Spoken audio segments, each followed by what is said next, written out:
Hello, everyone. Hello. All right. What's good, Herms? What's good, Muhammad, Riley, Kimchi, Luxuria, Maximus, Jeffrey, Frosty, Phantom, Shaw Brothers. How's it going, guys? Welcome to the live stream. This is our first live stream after the whole reveal. I mean, last night was a insane. Well, it wasn't really night, but well, night in the morning. Yesterday night / morning, or today, whatever. We did like a whole 8.5-hour stream leading up to the big reveal that was Kingdom Hearts 4, was Missing Link, and you know, some updated news on Dark Road. How are you guys feeling though after all of that? I want to feel the vibe, feel the energy in the chat. Oh my goodness. Oh, the music got loud. There we go. All right. But I hope you're all doing well. Hope everyone got some good rest. I didn't go to bed last night until like 8 a.m. That was something for sure. I am here joined with a couple of friends that may be in and out. I'm here with my friend, the Frozen Cavern, for example, who you've seen on quite a few streams in the past. He hasn't been in a stream in a minute, though. Yeah, I've been busy with college and stuff. Yeah, man, it's been busy with life. I did not mean to open up Minecraft. I accidentally opened up Minecraft on my computer.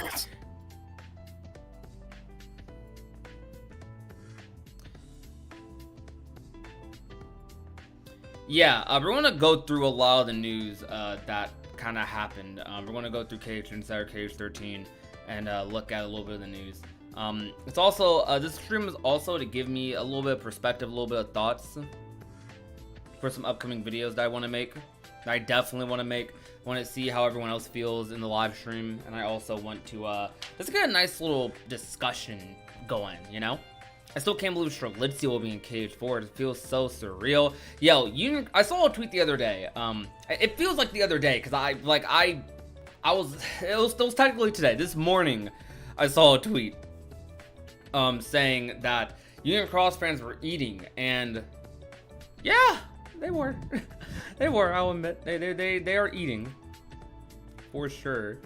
You guys can do me a favor right quick though, just to start us off on the stream before we get super heavy into the discussions. I want everyone here to leave a like. We have over 50 people in the live stream currently. So if every one of you left a like, we could easily be at 50. Start us off for the live stream. We want to make that like go 100. Like usual, we're going to attempt to reach that for every live stream, for at least every Kingdom Hearts live stream. Last night, you guys, that stream was insane. That stream was absolutely incredible. It was definitely one of the most memorable live stream experiences I've ever had, like, period. What the heck is that? Oh, that's your mic. What the heck is going on with your mic? I have no idea. That's just been happening recently. It made like a, I don't know, like an instrument noise, like you're on the trombone or something. Okay, that's weird. Hold on. Yeah, all good though. But I just heard it faintly in the background. Just make sure the bot didn't come in or something. But last night, guys, we had like over 700 people in the live stream. I don't remember if we reached 800 or not, but we might have. But we had over 700 people in the live stream. We got over 600 likes on the live stream as well, which is insane. Like, what? I don't think I've ever had that many likes on a live stream before. Even in like some live streams that were bigger than that one, I don't think we've ever had that many likes, that much interaction. That was a very memorable stream, and I'm glad we got to do the Kingdom Hearts sleepover together. Hopefully, well, I don't know. Well, that might be the last sleepover we do for a while. That was a little nostalgia trip for those of you that were around in the pre-Kingdom Hearts 3 days, or pre-release for KH 3 days. You know, the sleepovers for Kingdom Hearts were taxing for sure, but memorable nonetheless. Staying up till like 4 or 5 a.m. I'm sure there'll be more days where we stay up all night talking about trailers, but hopefully we're not staying up all night waiting for a trailer, as in hopefully we're not, sitting here gambling on whether we'll get a trailer or not. But that was such a memorable live stream, and thank you guys so much for making that so special. And I'm just happy I was able to end it off with some nice content. Look, Kingdom Hearts 4 exists. We got Barefoot Sora's real. My man is in a Final Fantasy world. He's in Quadratum, you know. This is. I think what's even weirder is like Sora is gloveless. Like he has no gloves anymore. Have we ever seen Sora without gloves? Aside from like Burp by Sleep, no. You're right. So we got Barefoot and. I mean, I feel like seeing him without gloves isn't as weird as seeing him barefoot, but it's definitely. That's true. It's so weird. Because like I remember just seeing like him holding his Keyblade. I'm like, oh, he has no gloves. All right, my man really got no gloves. Oh my goodness. Sora got the most basic apartment ever. Oh, we gotta look at this. Go back. Oh, Atlantica. Yeah, he doesn't wear gloves in Atlantica. Forgot about that. You're right. Yep.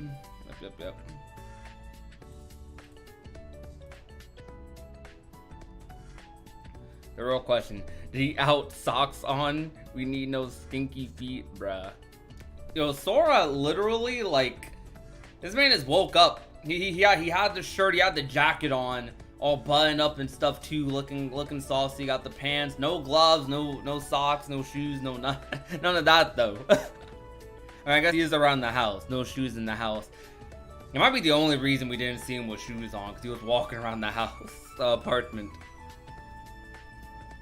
By the way, is the chat too big on screen? You guys need it? I might make it a little smaller. Let's make it a little tad bit smaller. There we go. I think that's fine. You think Sora did that just to blend in? Probably. Off topic, but that shadow monster thing can stand with this tail. I'm not gonna lie, I've been thinking that, like, the way it steps down. Very interesting. Yo, oh yeah, the Dark Knights have always done that. Yeah, I probably have.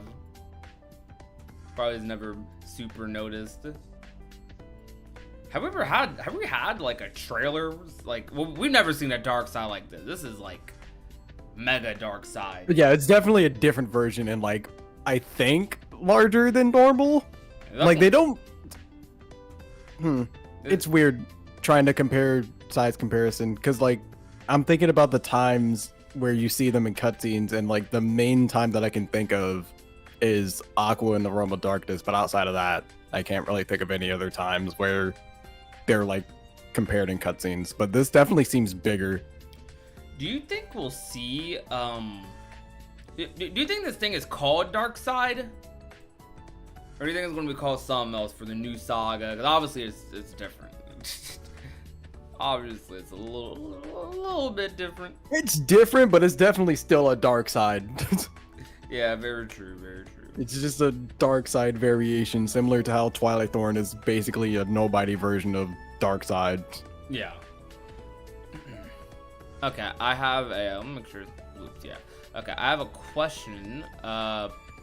Why is there a Dark Side-esque enemy in the realm of unreality? Isn't it supposed to be a place that not even darkness knows about? Yeah, that's a curious thing, isn't it? So that makes me wonder, is this actually a Heartless? Is this actually a being of darkness? Or is it something, you know, kind of different? We read on the back of the Verum Xbox art that karma is a thing. So maybe this is some manifestation of karma or something. I don't know, karma side. I don't know. But I'm not gonna lie, I definitely forgot about that. That like darkness just did not know that this world existed. So it's, well, I guess universe. But with that in mind, darkness might have just found its way here. That's something that could just easily happen. Maybe it's here because of Sora, perhaps. Because, you know, we always talk about how, or they always talk about Kingdom Hearts how darkness is drawn to the Keyblade a little bit, you know? So it's like, maybe that's something to explore a little bit into. I bet out of spite, Amara will make Shrilizia stronger than Kairi. Out of spite? I don't know, maybe. Question. Will we see Kairi being different in KH4? to do like what Sora did, or do you think Strelitzia might be a playable character as a duo playthrough? I am not expecting Strelitzia to be playable at all. I'm expecting Strelitzia to be a lot more of a guide in Quadratum, and she's probably going to have a big plot of her own in there. Because remember guys, everyone's looking at Strelitzia in Quadratum. We gotta think about why she's in Quadratum. Yes, you could easily be like, okay, she's dead, she died, yeah, that's why she's here. But remember the whole thing at the end of Union Cross when we saw like her corpse basically walking around like with the master? That's insane.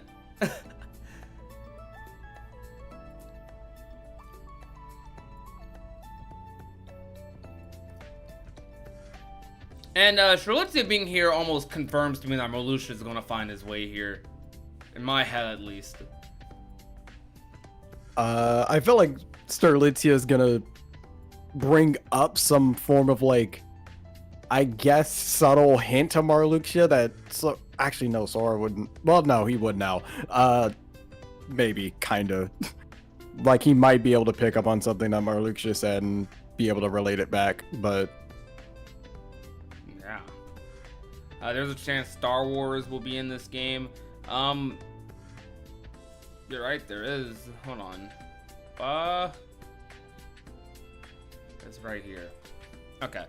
So essentially, let me find this shot. Yep, it's right here. Alright. So you guys see the foot of like this thing right here? I'm supposed to be the Star Wars nerd. I'm not gonna lie. I'm super into the lore of Star Wars, but I'm not too keen on like all the Empire like mechanic stuff. But this is a AT, I believe. This is a foot of like an AT Empire robot thingy.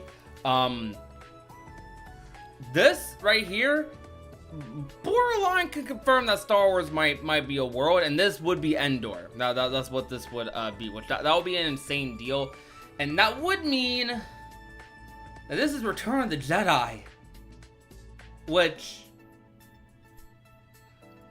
we need to talk about that. I'm gonna make a video about this, but AT-AT, yeah, that's what it is. We need to talk about this. Walker, yeah, you can say that too. I don't know. I'm iffy about it being Return of the Jedi. Now, okay, I'm beyond that. Beyond what movie it is.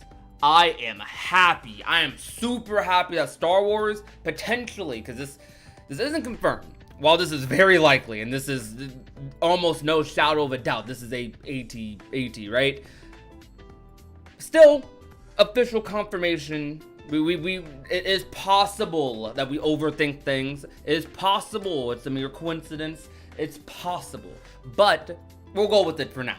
We'll go with it for now. We'll misinform ourselves, sure. I don't know about this being Return of the Jedi is a little disappointing for one reason, because I wanted Star Wars to be a continuous world in Kingdom Hearts. That would have been the coolest thing ever. Star Wars could have been one of our returning worlds in Phase 2. We could have we could start off with A New Hope, then in the next game we do Empire Strikes Back. After that we do Return of the Jedi a little bit. I don't know. It could have been like a continuous story, some sort of continuity. But if they're just going right into Return of the Jedi, right into us fighting Boba Fett and fighting Darth Vader and stuff, that's a little like, man, what about the build up to that? Like we're at the that means we jump in at the climax of Luke's story, which to me kind of makes me wonder what the dynamic between Sora and like Luke is going to be like. Cuz like I feel like, well, what would make for a very interesting dynamic, what I always dreamed of for a Star Wars world, is we start off in A New Hope, we see Luke at the beginning of his journey, and we like, you know, we come in and out helping Luke, like as kind of like a part of like the rebels, I guess. We're in and out, Sora, Don, and Goof are in and out, talking with Luke, bonding with Luke, over like during all of his trials, when he finds out Darth Vader is his father. That could be the first Darth Vader fight, to when you know, he teams up with his father, kind of sorta, to defeat the Emperor. Like that's an epic like moment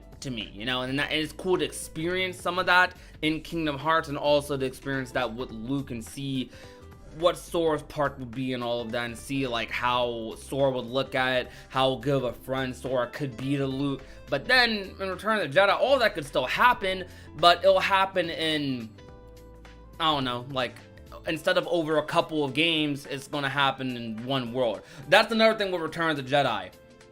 Unless they do go out of their way to do the Mandalorian and do all this other stuff, which that would be sick as heck, I'm not gonna lie, that would be super sick. Then that means that we're going in at the end of the OG trilogy. That I don't know, that's crazy to me. How do you guys feel about that? Hi Kingdom Ace, who is in the live stream in the Discord. Hello. Hello. There he is. And hey yo, almost 100 people in the live stream. Let's get to 100 likes. Hit that like button. Like check. We're going to do a like check every like 30 minutes. We're going to do one of these.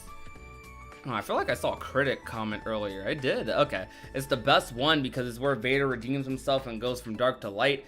I mean, that's cool and all, but like aside from what movie is the best or worst in the OG trilogy, I feel like being there during the entirety of the OG trilogy throughout a couple of games sounds really cool, to me at least, because like, I don't know if you were here like earlier, Jordan, but just because like the dynamic I think Sora could build with Luke, Leia, and like Han, like that, I don't know, that sounds cool to me, instead of being there at basically like the end of that story, which it isn't the end of Luke's story, because I know comics, Mandalorian, that is not the ending to Luke's story. Well, Disney canon, we don't know when his, well, never mind. Aside from the sequel trilogy, we don't fully know exactly when, where this arc is going to take us right now. But like, I don't know, I want to be there throughout a lot more of some of that stuff. So like, that's just me though. That's just me being a Star Wars nerd. I want to see more of Star Wars. I want to get all of Star Wars, be able to re-experience the OG trilogy and Kingdom Hearts, not just get not just get a little taste of it, but still, this is better than nothing. This is really cool in general. So if we do see Star Wars and Kingdom Hearts in general, that's a win. No matter what, that's a win. I just gotta hope it's adapted well. Letting some people know, because it seems like not everybody is sure. The reason why we're pretty sure it's episode 6 is because, well, one, Endor, this planet, well, this moon, this is one of the forest moons of Endor. Endor technically isn't actually the name of the planet, but this location is only actually seen in Star Wars episode 6, and the foot that we see in there is a unit of machine that's only seen after the rise of the Empire, which would imply it's post episode 3, meaning it takes place within the time frame of episode 4 to 6. Yep. That's why we think it's that time frame. Also, what's up, John? You had some nice art earlier. Thanks for sharing it. Prodigy, you think open world is a possibility after that trailer? What do you mean by open world? Like, I think very similar to Kingdom Hearts 3, but probably like just, you know, upgrade, or they're gonna slightly just build on top of what 3 did. So I think that we're gonna have worlds similar to the size of Kingdom Hearts 3. That's something we're gonna get into in a minute, because some of you, I know a lot of you don't know that. We're gonna have worlds similar to what Kingdom Hearts 3 did, but just bigger, more explorative, probably if they can, probably less loading screens. KH3 worlds didn't have that many loading screens. Like most worlds in KH3 had what, like 3 loading screen areas? I think, hold on, let me think. Kingdom of Corona literally only has 1. The whole forest is 1 area in the game. And then, you know, you go to the actual kingdom. That is all 1 part of the world. So the Kingdom of Corona is only 2 areas, 2 big, well, 1 really big area and one being the town. And you have what's another world that's like has like no loading screens pretty much?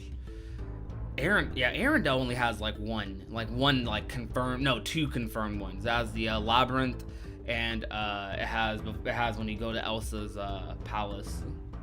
That's about it though. So it's like, I don't know. Hold up, I'm actually gonna be right back. Something got my attention. I need to check it out real quick. No, it's all good, all good.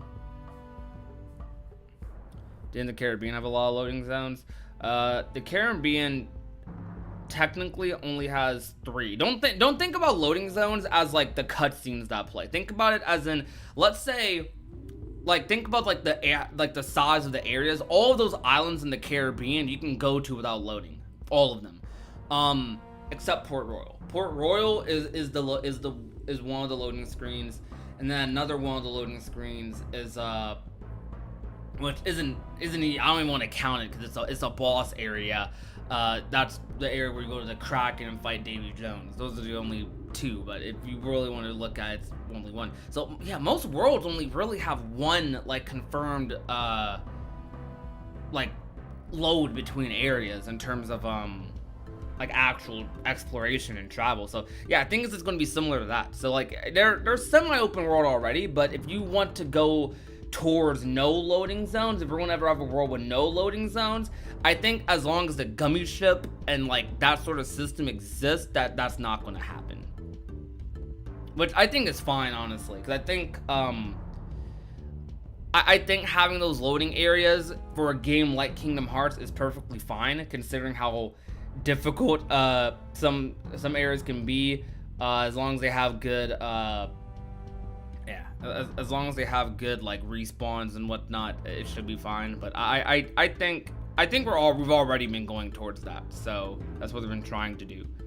So if they can go up, they will. But I think if we ever need to like go to a different area, if they want to completely change the aesthetic, like in a Star Wars world, we'll likely end up going to like a different realm or planet or something in that world. So like if we do travel to the Death Star, that will probably be a loading screen. So things like that are probably always going to happen.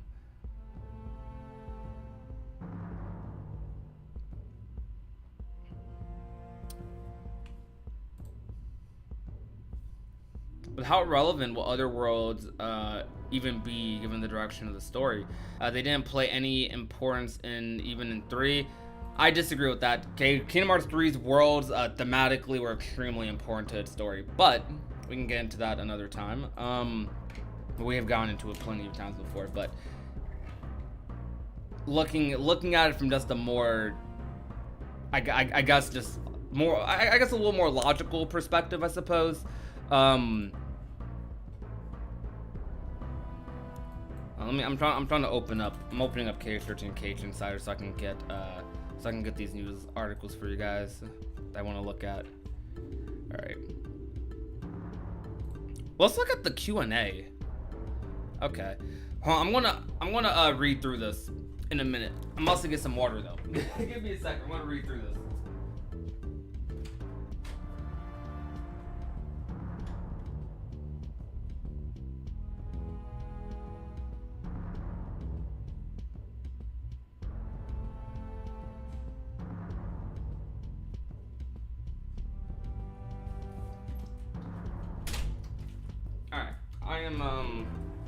I'm back, guys.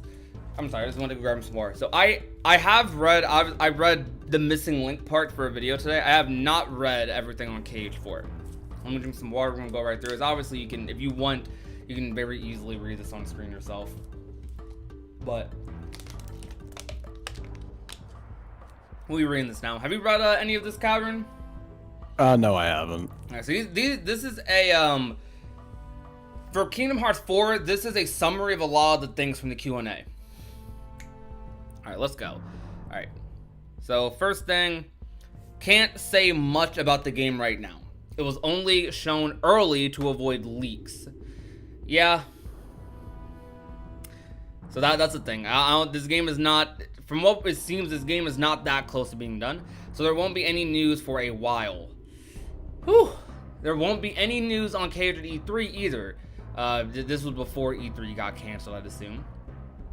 Nomura's saying that now, before people jump to conclusions over the internet. Now the second thing, everything you saw in the PV are rendered in real time in Unreal Engine 4. However, development is moving to Unreal Engine 5, so this footage is being discarded. When the team sent Nomura the video of the forest, he thought, why are you sending me live action footage? Yeah, that's on Star Wars. That's looking Star Wars, guys. Hey Quinn, Sora's appearance is a result of that world. It's how he looks post Melody of Memory time skip. Wait, there's a time skip post Melody of Memory? I don't think they ever said that. They definitely didn't say that. Okay. Huh. I mean, still even... That would explain the hair difference aside from like, oh, 7 days, no. Yeah, but even with that, he said 7 days, so that means Riku's been there for a while. Okay. It's probably a year. Hold on. Okay, no, you're right. No, they said post Melody of Memory though. Post mom. Okay. Yeah. Let me think. Melody of Memory, not Remind. So. I mean, okay. They might just be saying the same thing though, because like there was a 1 year time skip, but that was like, technically Melody of Memory takes place during Limit Cut, so. I feel like it's very bad to put it there though. We'll just say that it's there instead of after Remind, but whatever. I don't know. Well, let's assume that is just the 1 year skip. Let's just assume that, all right? For now, it is for relevance sake, because it probably, I don't know. We'll see what happens. Oh, okay, yeah. Actually, thinking about it, that means that there would have been 2 years where a lot of characters just did nothing. Yeah, so it's 1 year. Let's just assume. Let's just assume it's Limit Cut. World selection is currently in progress. This is the part I wanted to show you guys. They said world selection is currently in progress. There are going to be worlds. All of you guys who are over here like, yo, no Disney hurt. There's going to be Disney worlds. Star Wars is a Disney world. Not really, but Disney's in the game. You saw the Disney logo at the top of Cage for this. We're still getting Disney worlds, which I'm personally happy about. Y'all saw Hades at the end of the trailer, or heard Hades at the end of the trailer. Saw the blue fire. They're in the underworld likely because they're looking for Sora. He's in the afterworld, but they're looking for Sora because Sora's basically dead to them. They're like, dang, bro, can we get Sora back? Hades, can you help us? When they showed that part, I thought it was Brave because like it's the only Disney like esque thing that I knew had anything to do with like wisps and stuff like that. But then like the voice happened. Yeah, it was the voice acting and everything Hades, but it was also the animation of the fire. That was very Hades like.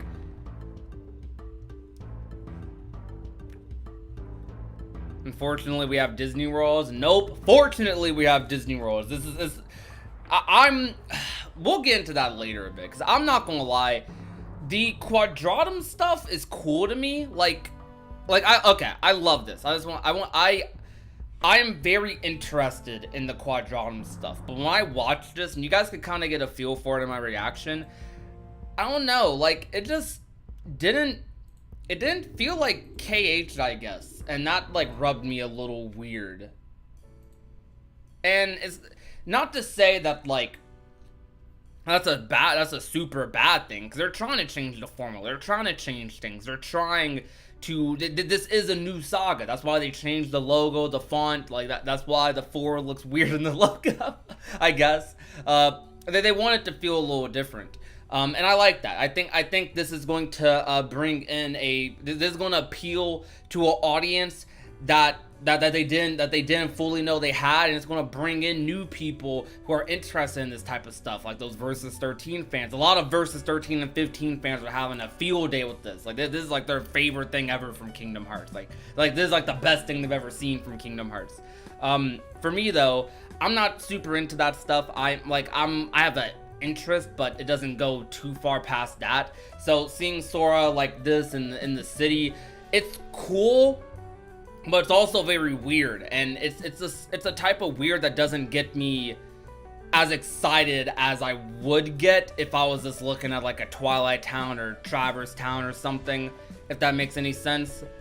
Cause like that, when I think of like the original world or the original aspect of Kingdom Hearts, that's what I usually like think about. This is leaning a lot more towards that Final Fantasy sort of feeling.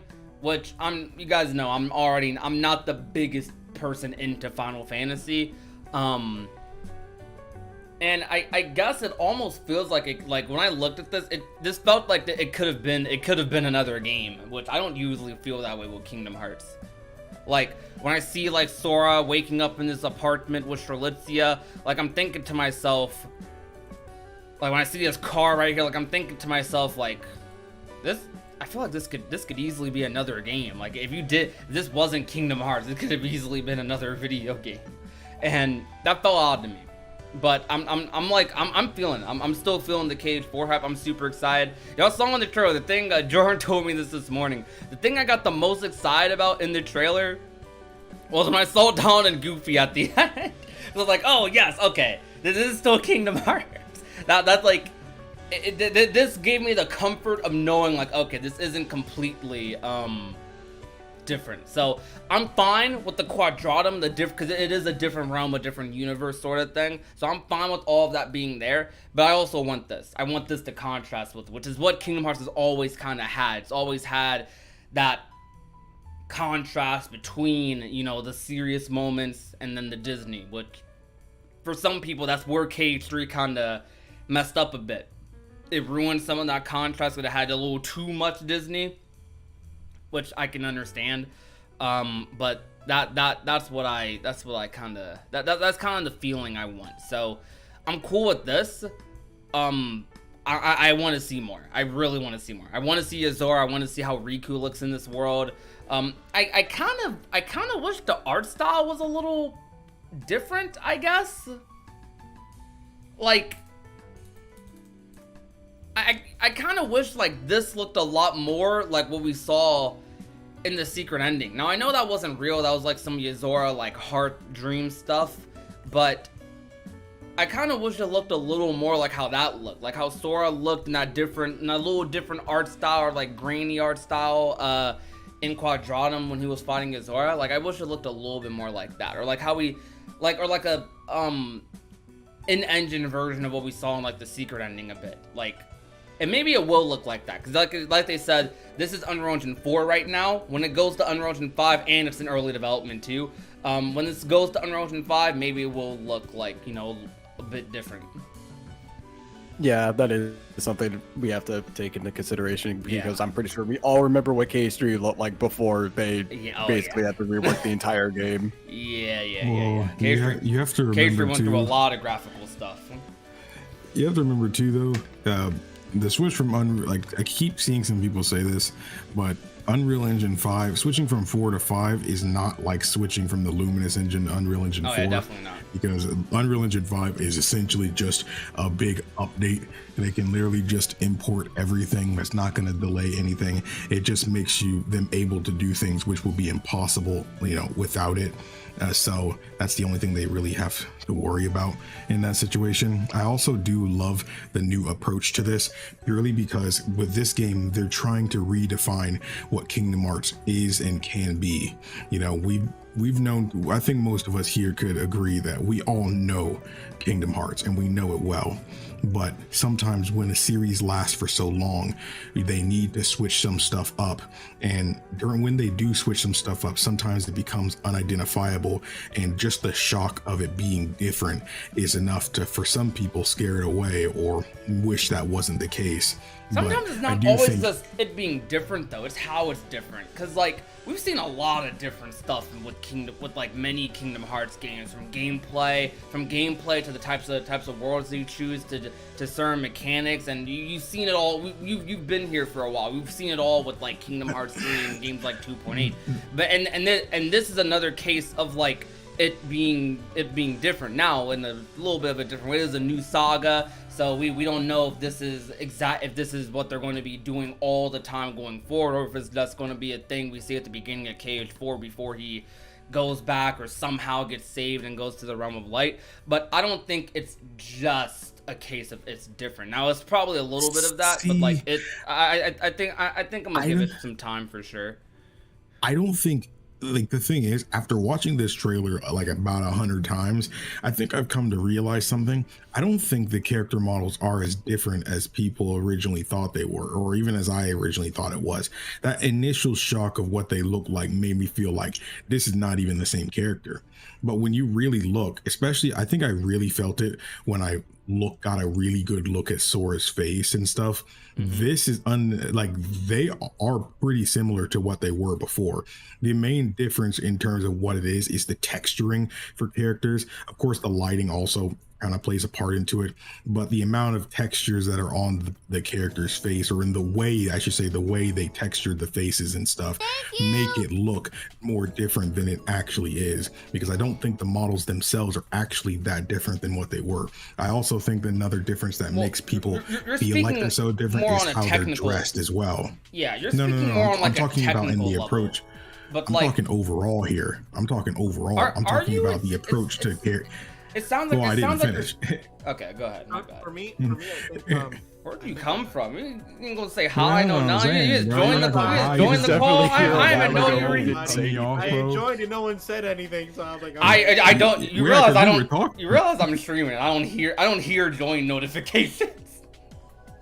But I'm saying also in terms of the main thing too for some people is also for the character designs is the clothes too, because it's a different approach than how they did it before. I honestly think there's only really that different because they're in a different setting. They're not as in a fantasy setting as it was before, so of course it's going to look a bit different. I know everybody knows that. It's just, do they care for that as much is the whole deciding factor of that kind of thing. But I also feel like, in a way, Kingdom Hearts has kind of been changing that a lot. If you look at how compare Kingdom Hearts 1's character models and Kingdom Hearts 3's character models in terms of like the character designs and like their clothes and stuff, they're as different as night and day. There is the only similarities I could tell between the two, like say if you look like, I don't know, Sora from KH3 to Sora Kingdom Hearts 1.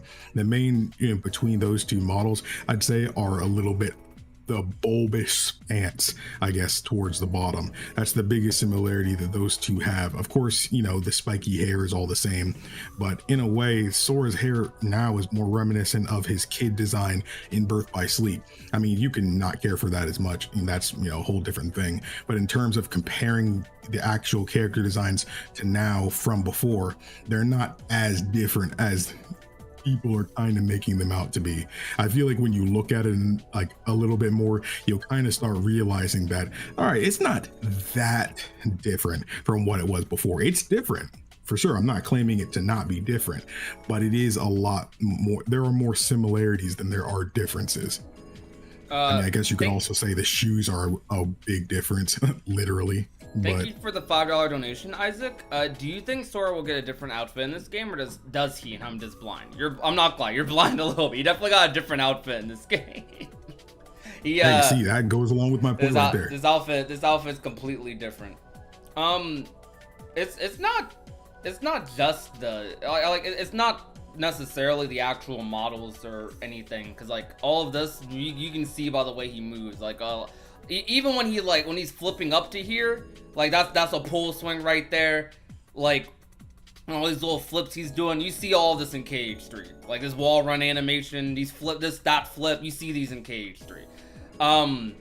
That slide down, like a lot of this is Kingdom Hearts 3 stuff. They're reusing a lot of assets from KH3, which is what we wanted because we wanted a game sooner. Like otherwise, they weren't reusing a lot of stuff. KH4 would take another 8 years, like KH3 or whatever. However long people decide to exaggerate, right? It's just that it's more so the vibe I get here. Like I talked extensively about this with like Yaya and like a couple of other people who I've like been in and out talking to since the trailer dropped. It just the parts of this that excite me the most, aside from Donald and Goofy after the logo, the thing that got me hyped up and like kind of brought me back to speed when watching this trailer, when I started thinking about the lore implications of all of this, like how Charlize is here, when Riku's gonna get in, what Yozora is doing in the background of all of this, why are the Master and Lushu up there right now? Like when I think about all of that and how, yeah, we don't even know if that's Lushu, but like just looking at like all of the lore implications of this is what like excites me the most. But when I first watched it, like visually, it just didn't hit for me, because it didn't, I don't know, you could put Sora in any Disney World, you could put Sora in whatever art style, even looking at Port Royal and KH2, it's like this still feels like Kingdom Hearts, like seeing Donald and Goofy next to him. But this is one of the few times where he's not next to Donald and Goofy, which is part of the interest. A lot of this just doesn't feel. It doesn't feel like how I expected it to. Like it's very difficult to describe, but I guess it's the vibe I get from this, and the people that like it know the vibe I get from this, because they like it. I just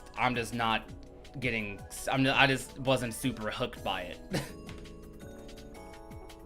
Now that wasn't what interested me as much when I looked at Quadratum. Like, I guess like take this screenshot like right here, and like take this little image of Sora right here, and then compare it to let's grab some. I've done this combo a couple of times. Where is no, I think I just copied and pasted them actually in the Discord, but no, I'll pull it up right quick. So like, I think for me, the models, they do look a little different to me, but I am attributing that to the fact that Sora has a new hairdo and is wearing a new outfit. And probably older. Not to mention and he's a little older, and the only time we have seen him like in game in that texture, in that Quadratum texture, was at night. So I think a combination of all of that makes it look like, oh no, the models are different. When I don't really thinking about it, I don't think so. They may look a little different when they start implementing Unreal Engine 5. Who knows? But that's another good question. How old do you guys think Sora is? Probably no older than 18. Because don't believe he's older than 18. Because by limit cut he was 16. Yeah, so I'm thinking no older than 18. But like, I don't know, like I look at like, and I know this is a CGI cutscene. I could get an in-game cutscene if you guys want me to, but like when I look at like this, when I look at like that, and I look at like this secret ending, of course it's a secret ending. Like these images have like completely different vibes to me, like just completely. And this is like where I thought they were going with like the art style and aesthetic a lot more, because it still has that mystery of it being like a real world city, and that's why I expected the live set. I expected the cars moving around. I expected like it to be a normal society. I expected it to be a other side. I expected all of that. That's nothing that's surprising me. But how it looks and how it feels actually seeing it in action isn't what I expected, I suppose. Like, even when I was playing, when I was playtesting Somnus's, like, Quadratum mod, like, that felt a little closer to me than, like, what, like, this is so far. And we got very limited footage here, so this could all completely change. But that's just how I, like, felt a little bit. That apartment looks super empty. That apartment definitely super empty. Like, seeing barefoot Sora kind of, as memey as it is, that looks odd. That's super odd, you know? Like, that is so odd.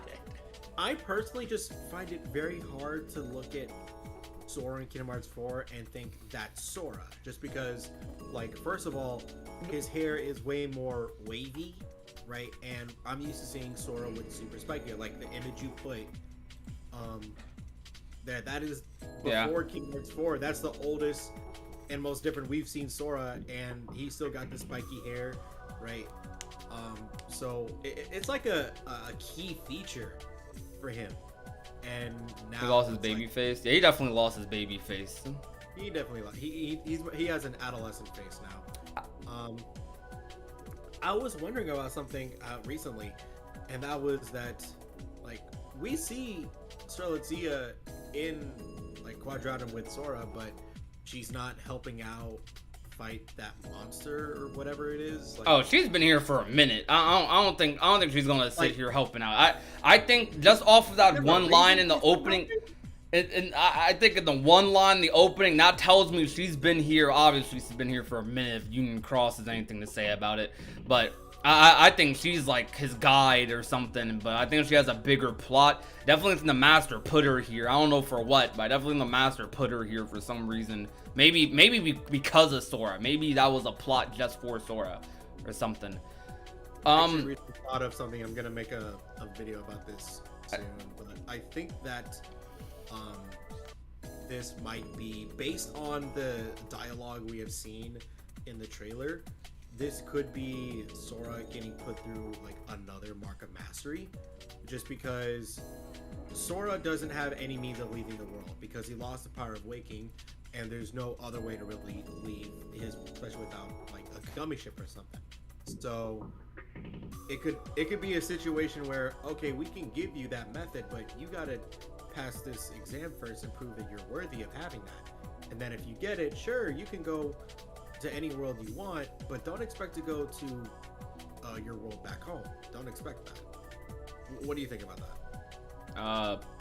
I don't know, to be honest. I don't have enough info.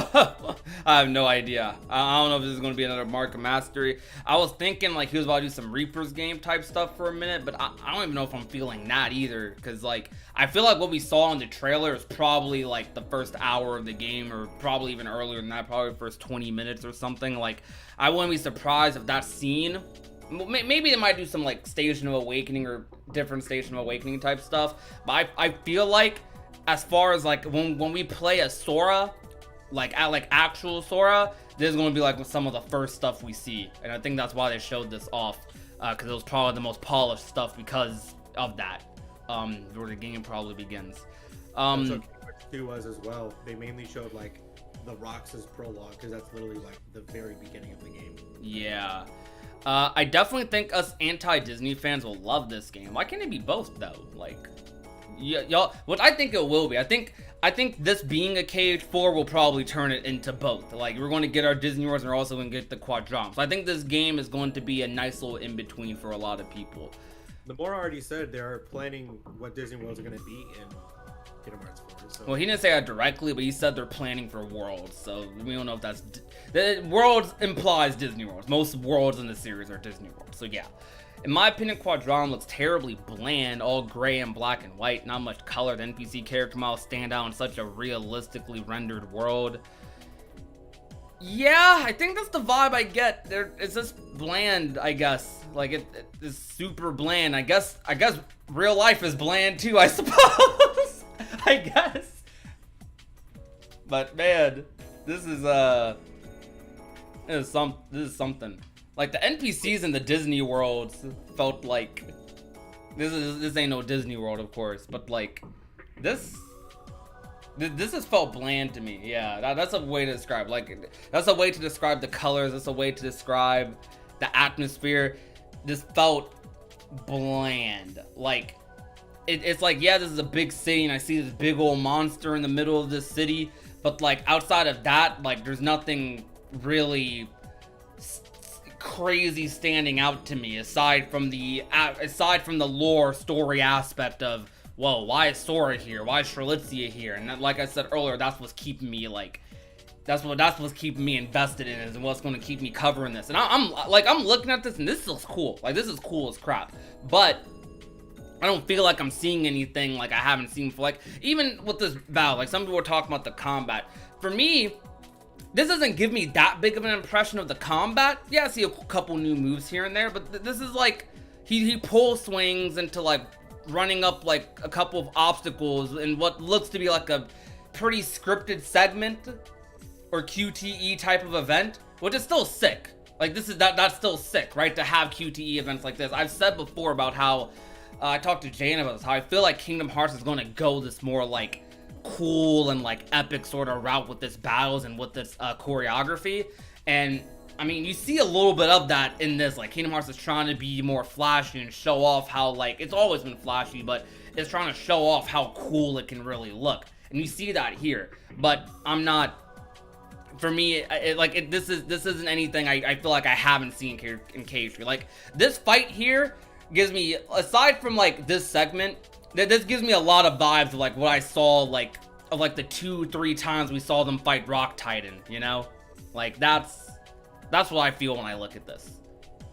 I'm like, okay, we're about to see this boss fight a whole bunch in trailers. Yeah, we might see this. Yeah, we might see this fight like 3-4 times in trailers. They're gonna milk this.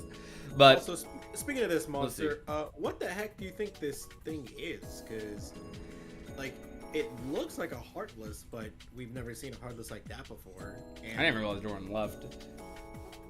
he just left a second ago. No.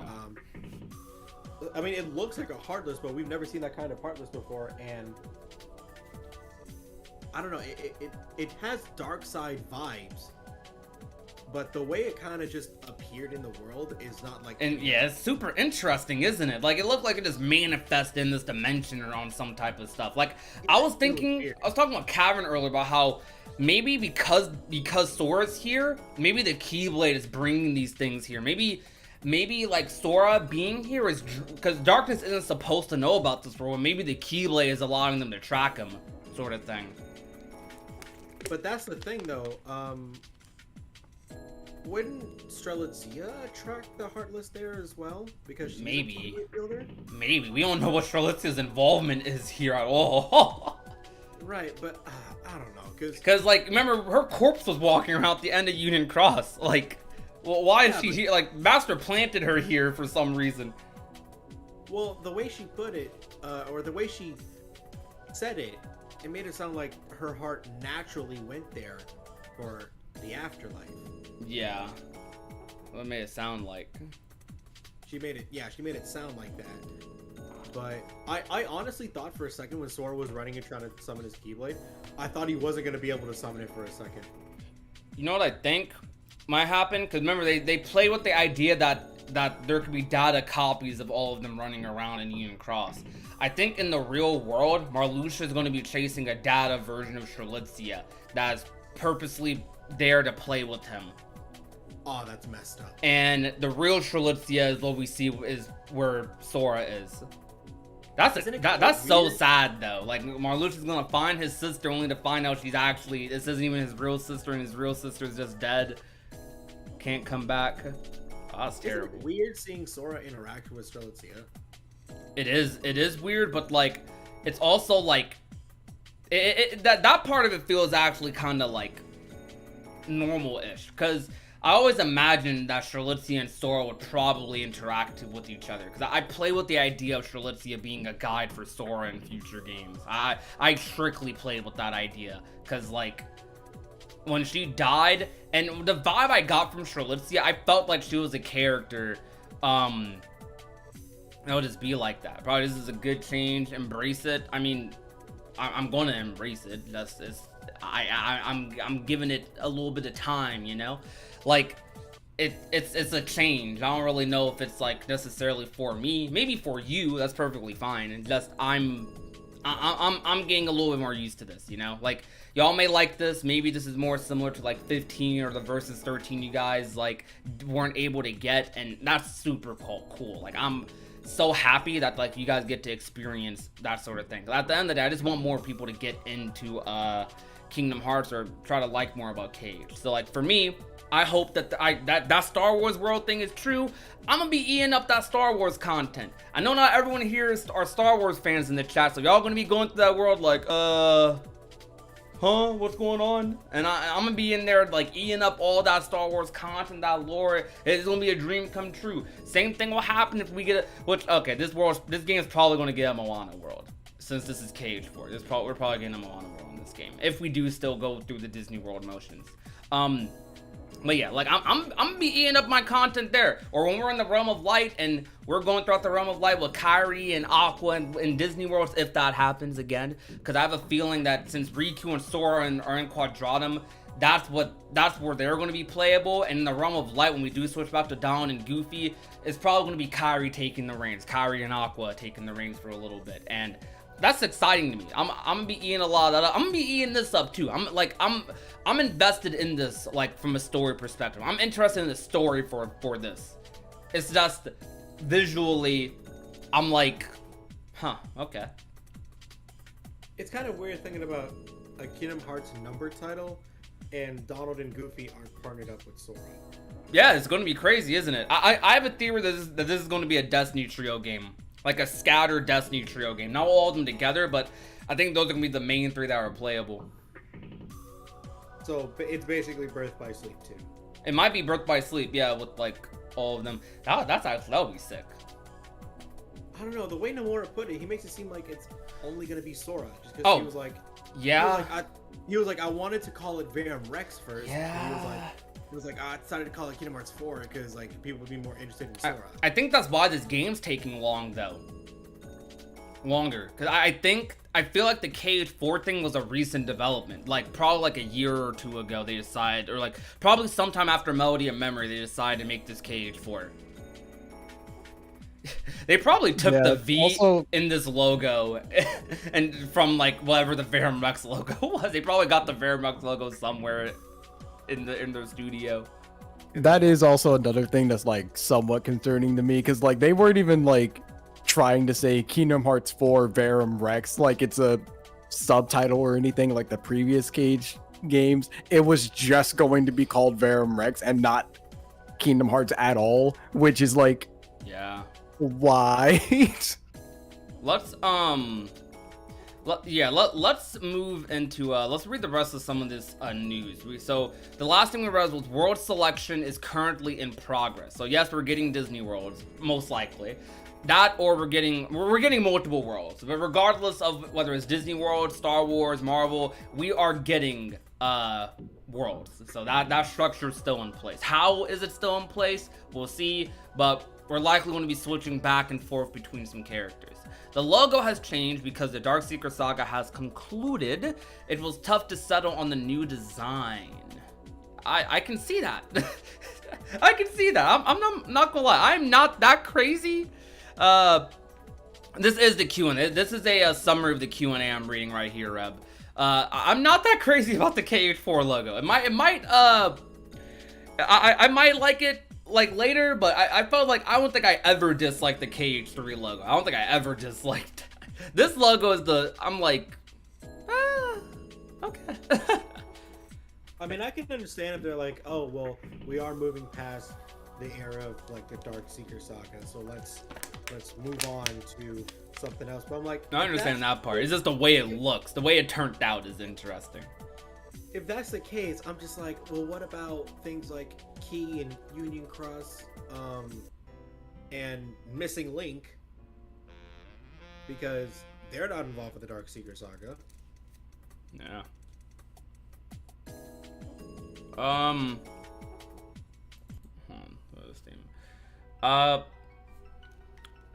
Was torn between proceeding with Verum Rex or KH4 for the title, for the next title, but decided on KH4 because it'd be difficult to develop two big console games at the same time, and there were many fans who were worried about Sora. So they basically merged these games, which I don't think that's the case. I think. You sure? I think what he's saying is, we were making a Verum Rex game, but Nomura decided, you know what, fans are way too worried about Sora, and I'm guessing Verum Rex is going to answer anything about Sora. So he was like, you know what, let's actually put a pause on Verum Rex and proceed with Kingdom Hearts 4. But we're still getting like Verum Rex though. We're still gonna get Verum Rex, but that's gonna be later. I think this is Verum Rex though. Like, let's continue though. People tend to say Verum Rex with the short U like Verum, but the dev team actually pronounces it with the long U like Verum. Okay. Not saying it like that. Verum Rex. You called. They named a character Brain. It's Verum. Verum Rex. Verum. I refuse to say that. I'm gonna say Verum Rex. Verum. Vroom. Okay. The narration over the KHML and KH4 segments of the PV is by an existing character. Okay, so they're saying the wait. Oh, it was both by one character? Missing Links and KH4s? Let me listen back to that. Well, it says it's an existing character, but that might not necessarily mean it's the same. Yeah. Well, actually, you know what? When I heard the narration for Kingdom Hearts 4, not gonna lie, it sounded like young Xehanort. That is an ad. KFC 8-piece chicken tenders. I don't think he was the one doing the voice acting. 人々の暮らしを作り上げた。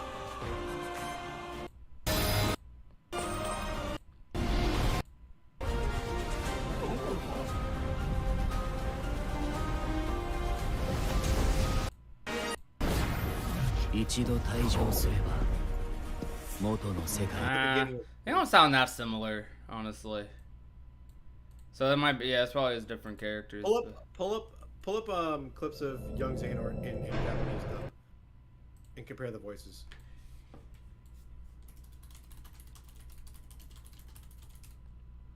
Honestly, the one at the end sounded like Lushu's JP voice actor to me. But Lushu's body is long gone. Yeah? His original body is long gone. Nah, it's definitely not we young made a Xehanort. copy of the world, and then pulled those hearts apart. Final stage. Nah, it's definitely not young Xehanort. At least it don't sound like it to me. Could be tripping though. Alright. Also, I noticed that the other black coat person is basically as tall as the master, so that could be Zigbar. Anyone else underwhelmed with the new app game? Yes. You think he's gonna be gotcha? Yes. Still gonna get it? It's a mobile game for Cage. It's gonna be gotcha. If I still gonna get it, yes. I mean, I'm gonna play it. I need to find out how to get into that closed beta. They'll probably give us info probably sometime this summer.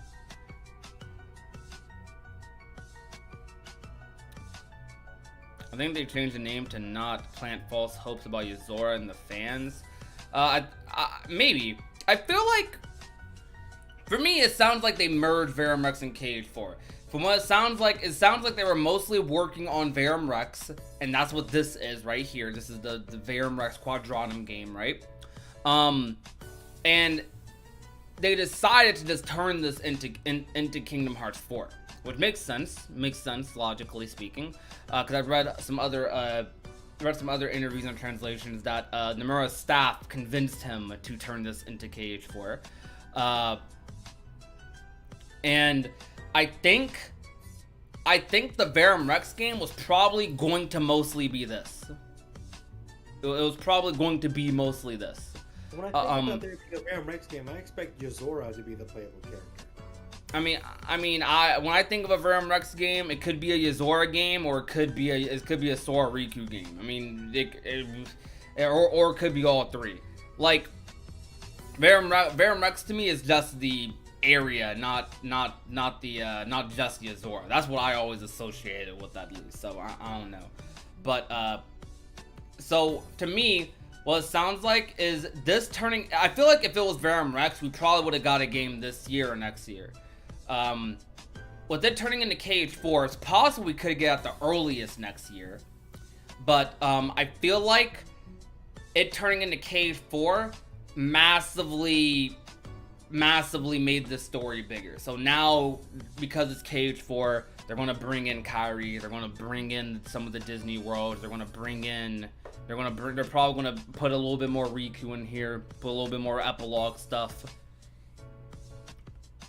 So that's I feel like this game has turned bigger because of that. And I also feel like KH4 probably wasn't going to be announced soon, but they ended up doing it because they said they ended up doing it because of leaks, because they were worried about leaks a little bit, and also because 20th anniversary.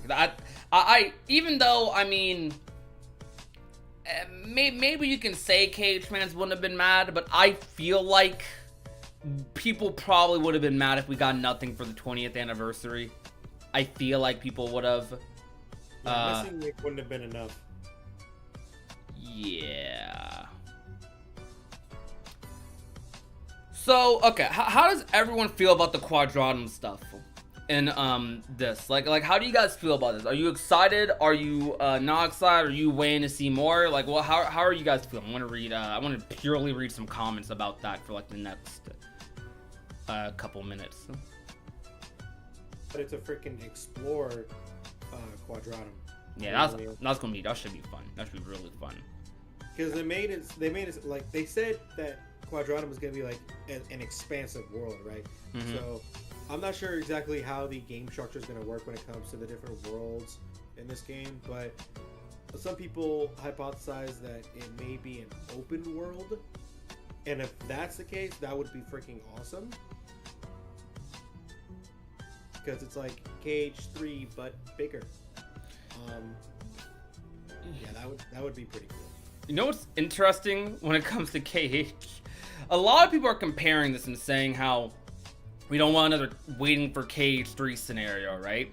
Now, if you want to include the build up to the announcement of KH3, okay, that's cool. This game looks like I think this game will come out within the next probably 2 to 3 years. Now that's what I'm thinking, right? Me and PlayStation have said that we think Kingdom Hearts 4 is going to come out either late 2023 at the earliest or sometime in 2024. Right. Okay. I feel like a lot of people were like ragging on KH3. KH3 had like about a 4 or 5 year development cycle with the reboot of the when they switched to Unreal Engine 4. It was about 5 years, yeah. Yeah. This game looks like it's probably gonna end up being about the same, but probably just advertised better, so it's not gonna feel as bad. I'd say like 3 or 4. Cause it's already about to be 4 years. It's already 2 years in development. Cause if we want to consider when KH3 went gold, KH3 went gold in 2018, late 2018. Like October, right? No, November 2018, KH3 won gold.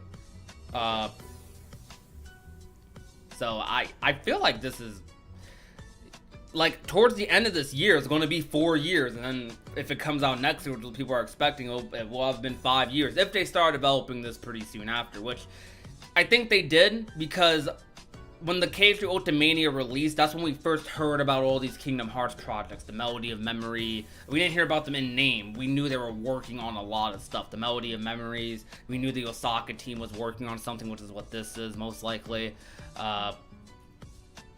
And, you know, things like Dark Road and the double feature of Dark Road, Remind. We heard about a lot of this stuff. I would say that they were probably done with the Remind stuff, like, I'd say only after 5-6 months in development, because Remind is not that big in comparison to Kingdom Hearts 3, right? Yeah. So I would say, like, they had more than half of 2019 and all of 2020, and maybe a little bit of 2021 to already work on Kingdom Hearts 4. Because Melody of Memory was developed by an entirely different team. And is the team for Missing Link that fourth team that Nomura talked about? It's either that or it's just a Union Cross team. Yeah, that's weird to think about since they're usually doing the 2D stuff. I think it looks great, but I hope it can still keep that Kingdom Hearts feel. It does feel drastically different. It feeling different isn't the issue. It's like it's not even. I don't even say it isn't. It's not an issue at all. There is no real major issue, I guess. It's just I didn't expect it to feel like, because I feel like there's a way to for something to feel different and also still feel like what you're used to or comfy with, what you expect from the series. I don't think this reached that in between, but I don't know if it was aiming for that in between at all. I don't think it was, because if they were, they probably would have kept Sora's design. They probably would have kept certain like little aspects of it. They probably wouldn't have shown Sora's bare feet, I guess. There's a lot of like, I definitely hope we still get that cage film, which I think this game will have, 100% will have. Like, I'm not worried that this game isn't gonna be like Kingdom Hearts or something. I'm more so just the reveal of it itself and the quadratum stuff. That is not what it caught me off guard. I would just say it caught me off guard. Good way, bad way. We'll see. I'm liking it. Like the more I look at this, the more I'm like, this is crazy that I'm seeing this. This game gonna be fire. This game gonna be fire. Yeah, I think it's gonna be a good game. I think it's probably gonna be really good. So there's also something that people need to understand when it comes to Kingdom Hearts 3's development, which like there was some talk about like people trying to clarify this after Kingdom Hearts 2 came out, but obviously like we didn't know what the next Osaka game was. We especially didn't know it was gonna be Kingdom Hearts 4. But now that we know it's Kingdom Hearts 4, people are saying like, oh, we're gonna have to wait 5 to 6 years from now at the minimum. And I'm just I'm trying to clarify to people, like, the thing about Kingdom Hearts 3's development is that, first off, Nomura admitted that they announced it too early. Nomura did not admit that for this title. He says that they announced it earlier than planned to avoid leaks. That's not the same as, oh yeah, no, we revealed the game way too early. They probably would have revealed this, like, I feel like if everything went according to plan, it probably would have revealed at the end of the year or early next year. Right. And another thing is, Nomura basically what I was about to say, they had to switch engines because it's not like switching from Unreal Engine 4 to 5, right? Because that probably isn't going to be that big of a deal. They had to switch from the Luminous engine to Unreal Engine 4 like a year in development, and because Square wasn't used to Unreal Engine 4 yet, they had to basically get accustomed to to the whole Unreal Engine 4 stuff before they truly started working on Kingdom Hearts 3. And another thing is that when Kingdom Hearts 3's first trailer came out, that was pre-rendered. That was not an in-engine or like real-time gameplay, not in the slightest. But Nomura's admitted, no, this was real-time. So people need to realize that Kingdom Hearts 4's development will probably not feel as long as Kingdom Hearts 3, knock on wood. So yeah, I mean, Kingdom Hearts 3 is like the only title that has taken that long to come out, and I've already listed like the reasons why it took so long. Because hell, Kingdom Hearts 2 came out only 4 years after Kingdom Hearts 1, and we had a side title made in between that. So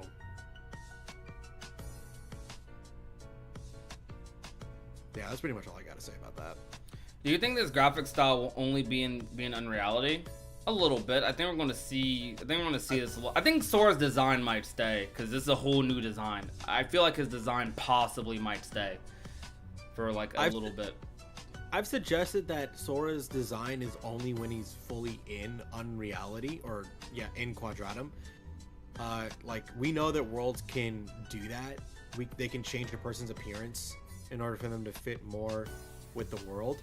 And considering how like normal everyone is in Unreality and in Quadratum, I feel like that was just a natural change for Sora.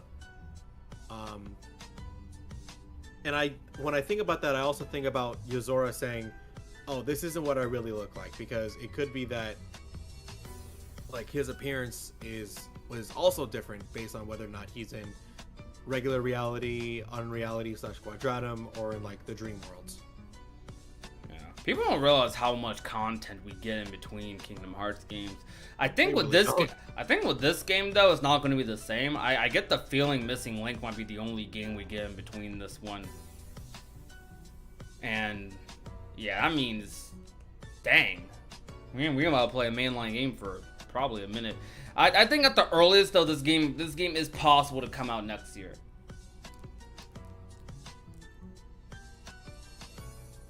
And yo, thank you guys for 254 viewers in the live stream, and thank you so much for 100 likes. Oh my gosh, thank you so much.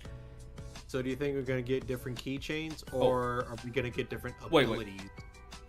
Wait, my bad. I was just thinking. Go ahead. I said, do you think we're going to get different keychains to change the Keyblade, or do you think we're going to get different abilities based on what worlds we go to? Because BioRox has suggested that the game may be switching from getting different Keyblades to switch on the fly to instead choosing what abilities you want the Kingdom Key to do. I'm cool with that, honestly. Cool with either. I like the Kingdom Key. An excuse to keep the Kingdom Key is fire. But I feel like that's gonna make it more like a kind of Devil May Cry thing then. Nomura did say one. If it's like some skill tree stuff with the Kingdom Key, like or on some recoded type stuff with abilities, I'm cool with that. I want you guys to rate this logo out of 10. The KH4 logo. That's not fair. We're not used to it yet. Okay, rate it. We can rate it again later. We don't have to rate it once. That's another way of saying I don't like it. No, because you don't immediately say that for a KH logo. I'm not gonna lie. This logo, this might be like bottom 3 Kingdom Hearts logos in my opinion. I'd put this at a solid 5.5. Every time I look at this logo in a thumbnail, and I've been getting spammed with reaction thumbnails, I think it looks like a 3. Obviously, I see the little curve V at the bottom, but it almost looks like they did that like later. Like, oh shoot, bro, hold on, let's connect them. The main thing I don't like is just that the font for Kingdom Hearts is not the Kingdom Hearts font. But they did that on purpose, though. I'm honestly alright with the Kingdom Hearts font. I'm alright with it. I think like I'll admit I really miss like the S and the K kind of like dragging to the center. I like that a lot for Kingdom Hearts. But that's only with titles where Sora isn't the focus. Yeah, you're right. But still, though, I don't know. Like even then, like the way that the letters are normally, even when Sora is the main focus, I feel is better. I think the V looks ugly. That is such an ugly V.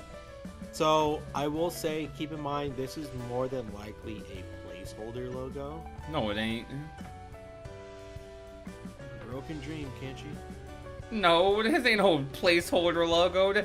With KH3, they barely touched KH3. They barely started development on KH3 when they made KH3's logo. But I will say the I and the V, I think they actually look pretty good. I just have a problem. I just have a problem with the font. I'm opposite. The I and the V are the main thing I'm like molding over. I don't even think it looks that much like a 3. I mean, like most of when I look at it in like YouTube thumbnails, when it's like small, I'm like, bro, what the heck? Also, there's already like a few mods made for Kingdom Hearts 3 already for Kingdom Hearts 4. Yeah.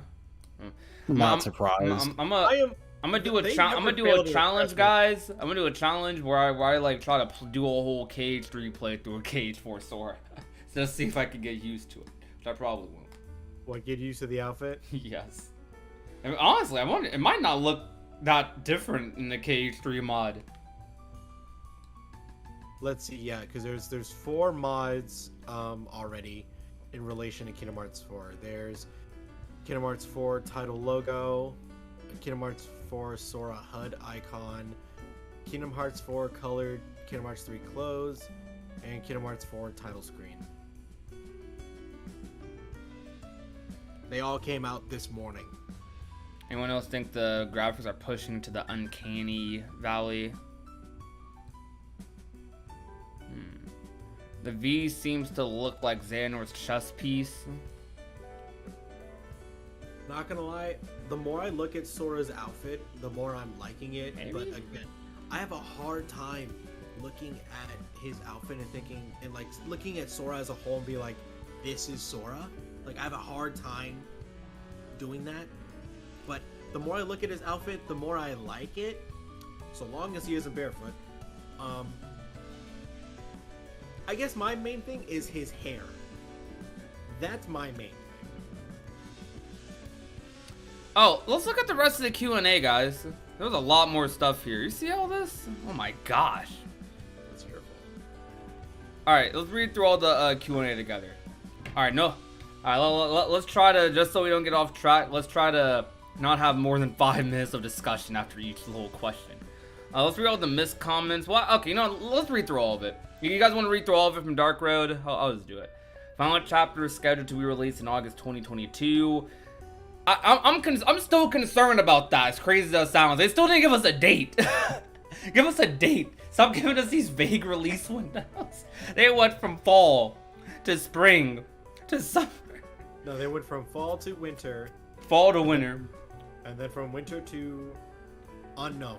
Winter to unknown. And now to August. They delayed this almost a whole year. They had to add like a whole another episode, I guess. I better see some like Unreal Engine 4 rendered cutscenes. At least a little. They went back and gave all that junk voice acting. They didn't. They would have showed that off. They better give it voice acting.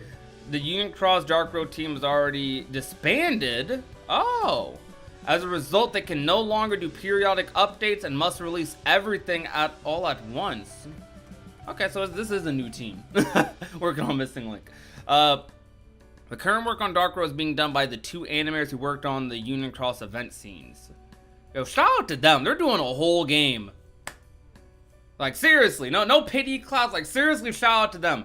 Shame on Square Enix, but shout out to them for, like, the current work is being done by 2 animators. 2 people are giving us Dark Road. That's why it keeps getting delayed. Oh my gosh. This is 2 people. You know that meme of the Hulk trying to snap with the gauntlet?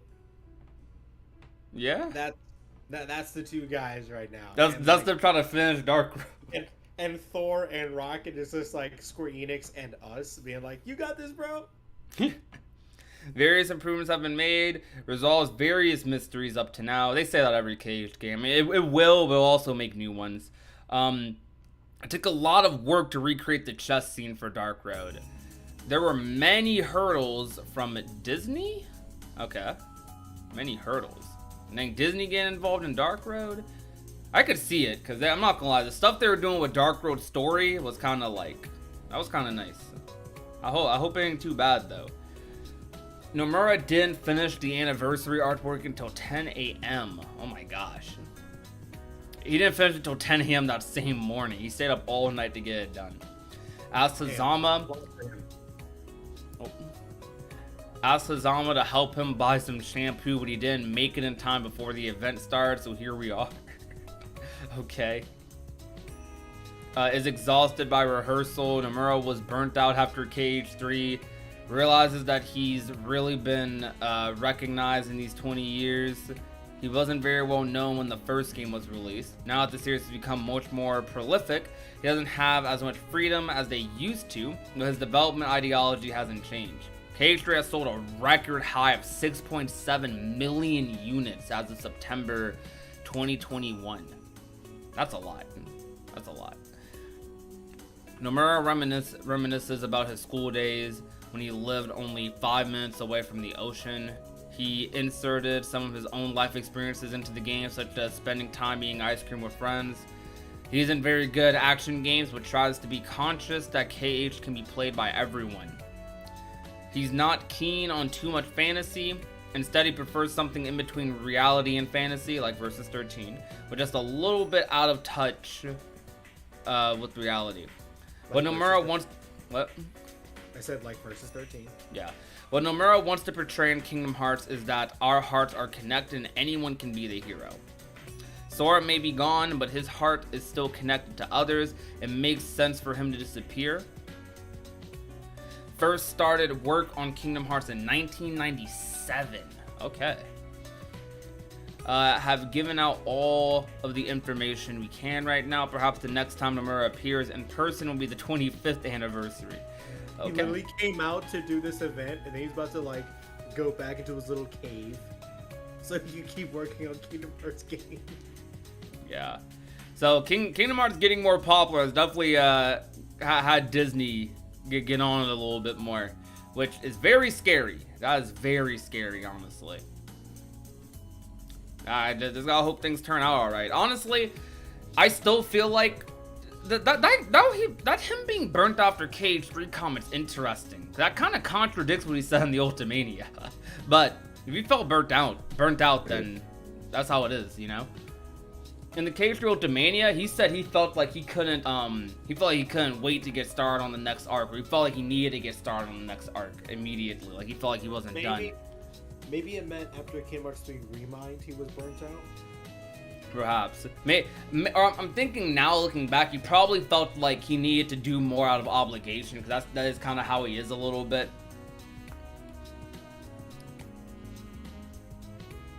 Regarding super bosses, let me turn the music a little bit. I'm scared about the Disney thing though. That's kind of like fearful. I hope Disney doesn't. Disney has a good relationship with Square, but I can imagine as they've been using a lot more recent properties and Kingdom Hearts has been getting more pop with Disney, has probably gone a little bit more into them with stuff. I just hope that story and world quality doesn't mess with anything. Anyways, regarding super bosses, Hazama, Sephiroth was terrible. I could barely even hear the one-winged angel playing in the background as Sora floated around in the air. Huh? Isn't it hilarious though? Oh, this is part of the Q&A. Isn't it hilarious though to be so thoroughly being out of nowhere? I can't defeat them myself, but it's fun to see someone else losing like that. Where is Chaotic?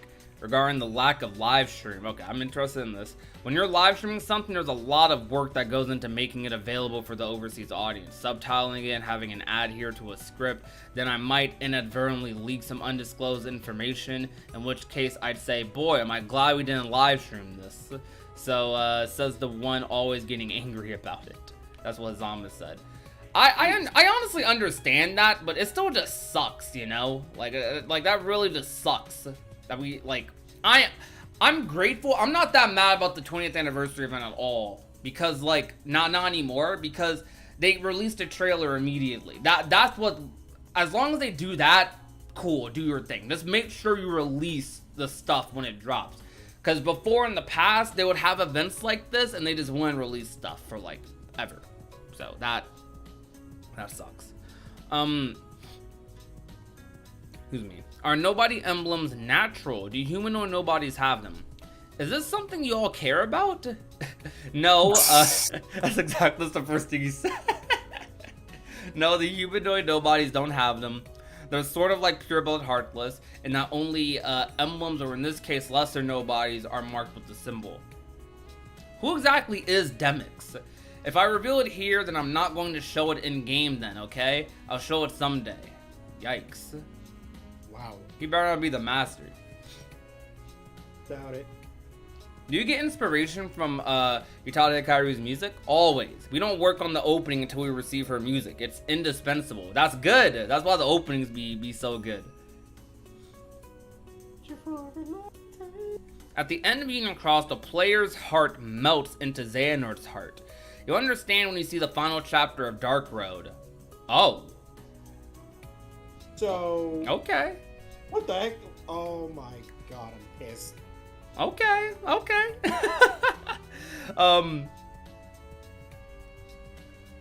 Where did Riku get the Keyblade? He gave Kairi in Kingdom Hearts 2. That's the biggest question ever.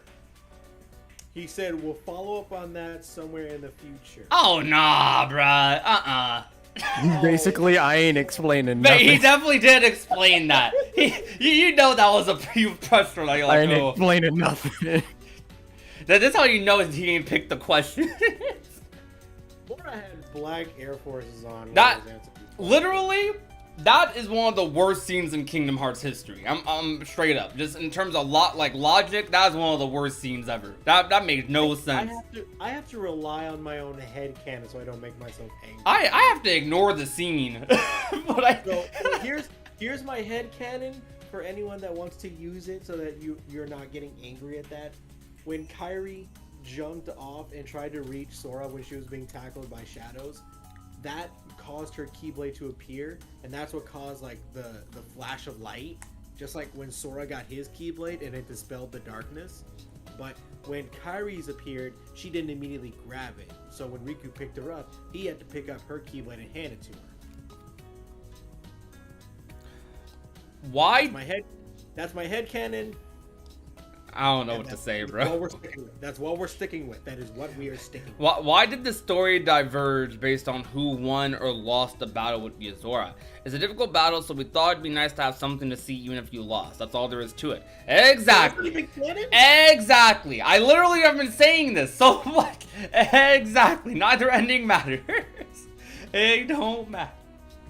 Does he know how many theories of mine talked about the bad ending being canon? I've literally, that's everyone's headcanons. Like, I feel like when like the people who went to the files confirmed that one said true ending and the other said like bad ending, that I'm like, okay, neither ending probably matters at all. And the fact that both endings pretty much end with Yozora waking up shows me they don't matter. Like, it's just a secret boss. They don't matter. When do secret bosses matter? They don't matter.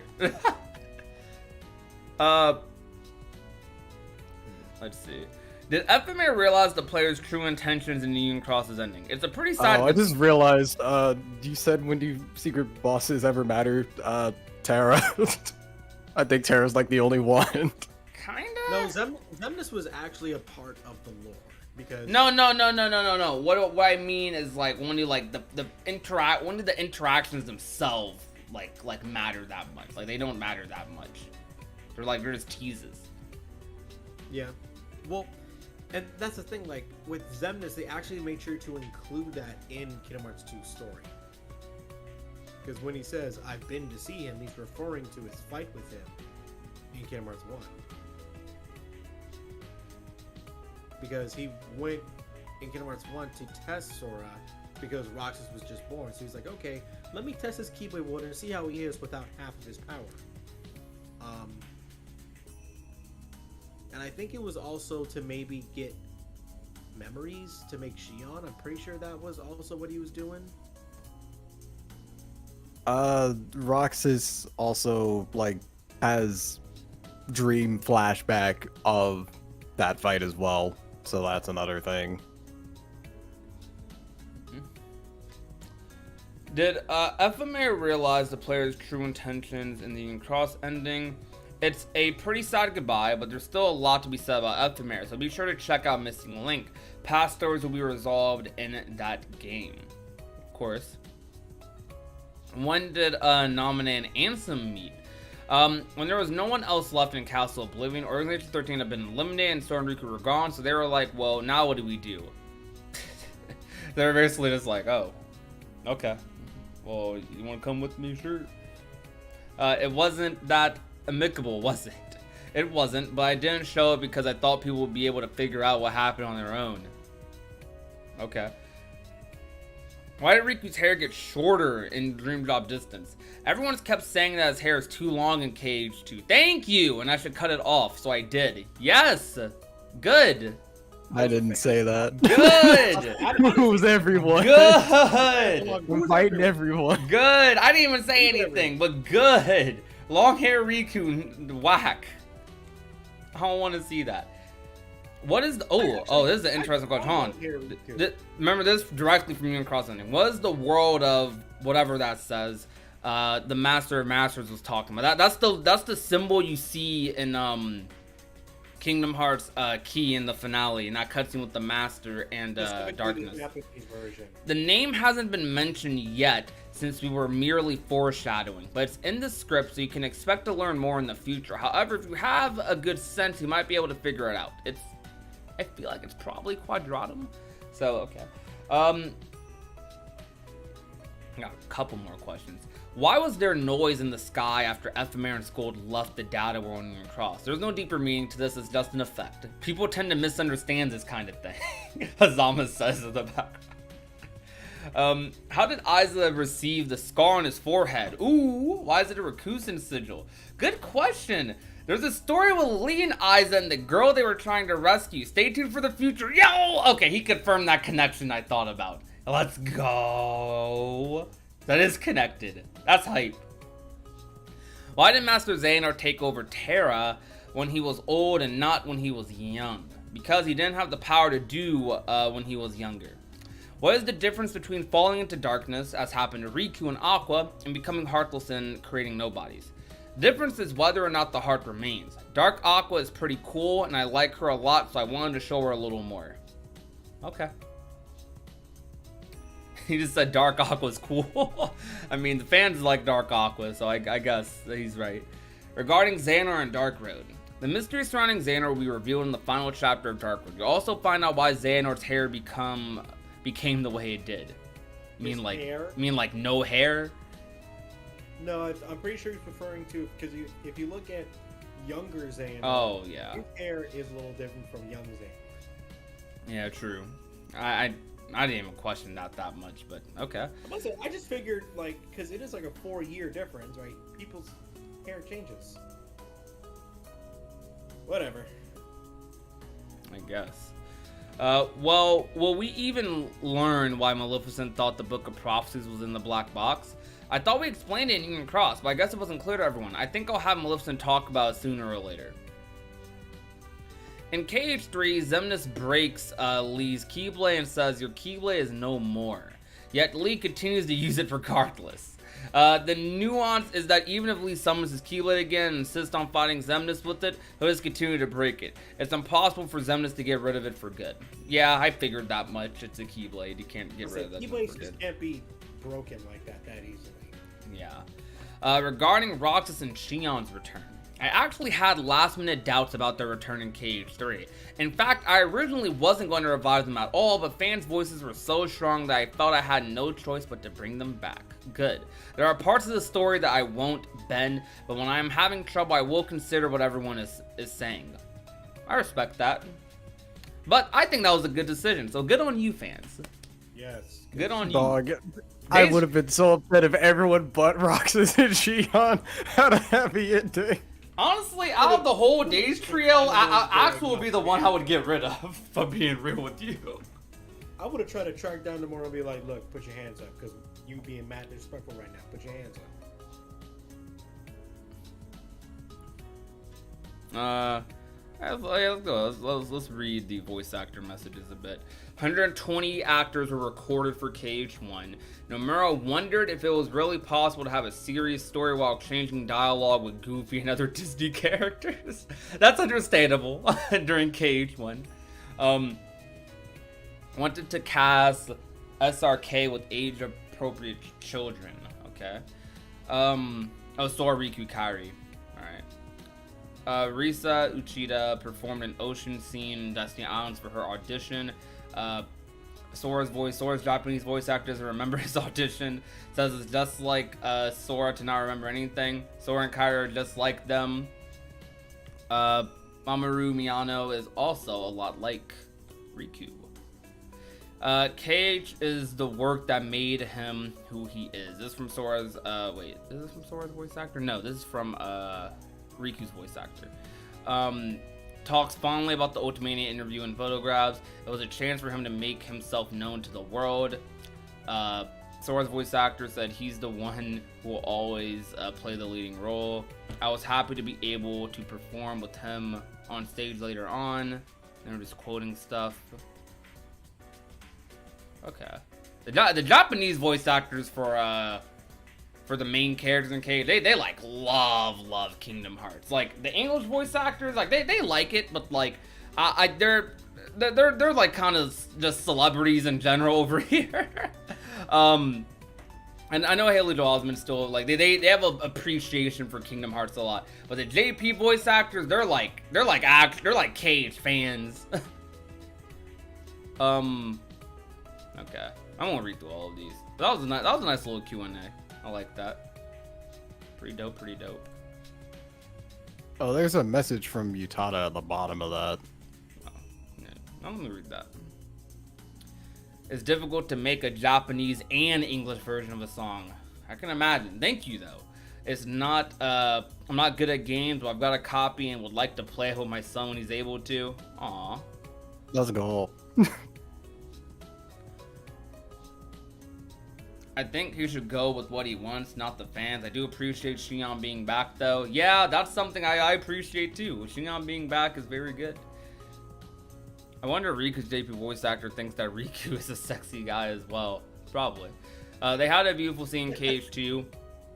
where they were content with being together whenever Sora and Kairi were together. I'm happy they're back. They deserve a happy ending. Sure did. Sure did. Is there any more stuff going on? Let me refresh. Let me see if there's any news I missed, perhaps. It hasn't even been 24 hours, and someone has already made clothes that looks just like Sora's in Kingdom Hearts 4, got a wig, and recreated scenes. Yeah, I saw that earlier today. I was like, bro, how did this happen?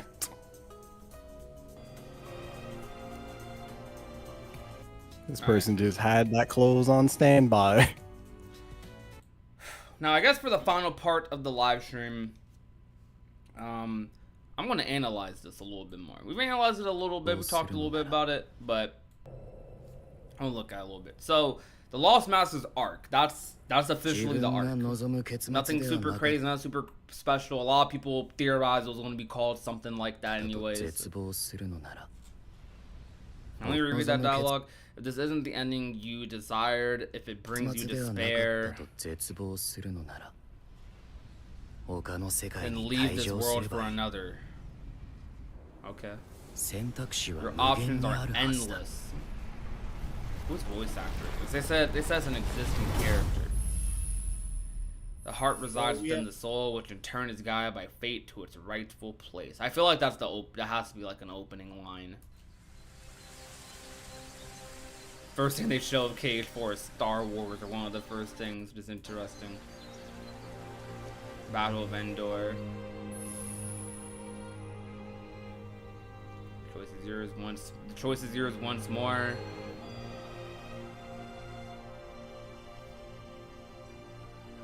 The vibe of this almost feels like it has like reset vibes, which I think is what they're going for though. Like with him in Quadratum now, this is kind of like, I mean, there's a very different Sora it seems.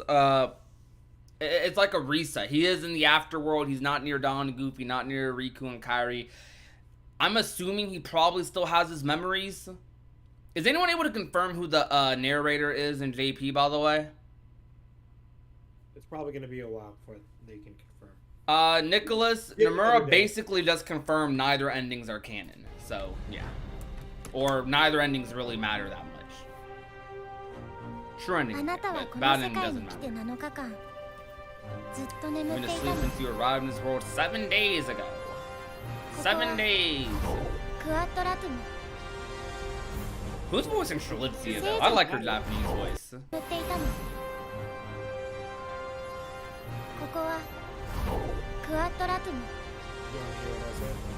feel like her JP voice actor sounds familiar.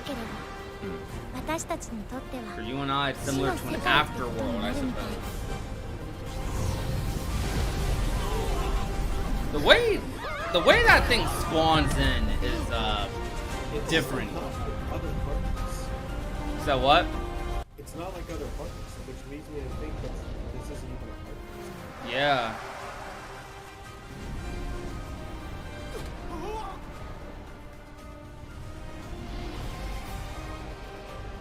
I think this music fits the vibe of the trailer.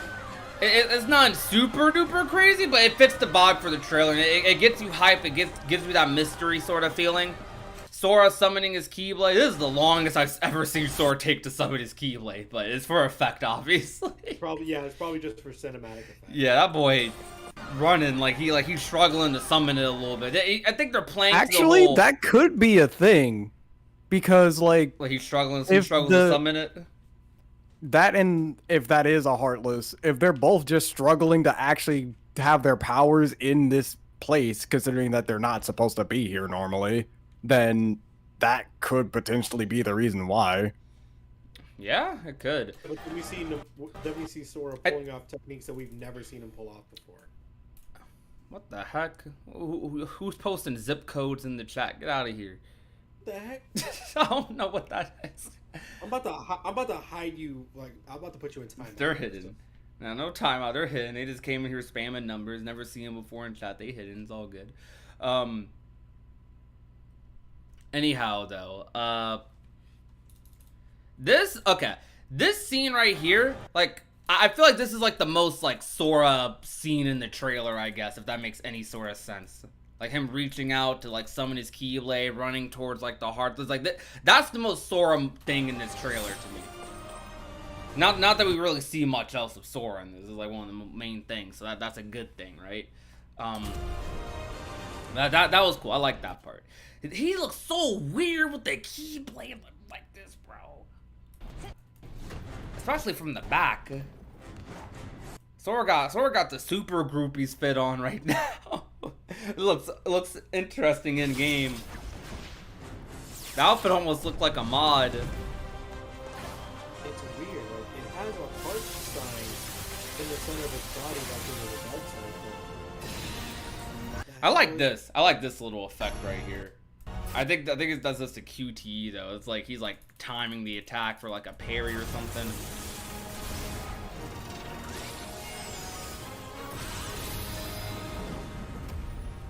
And that's almost identical to like the drill animation from KH3. I think that thing's way bigger though. I'm pretty sure this is way bigger. Maybe.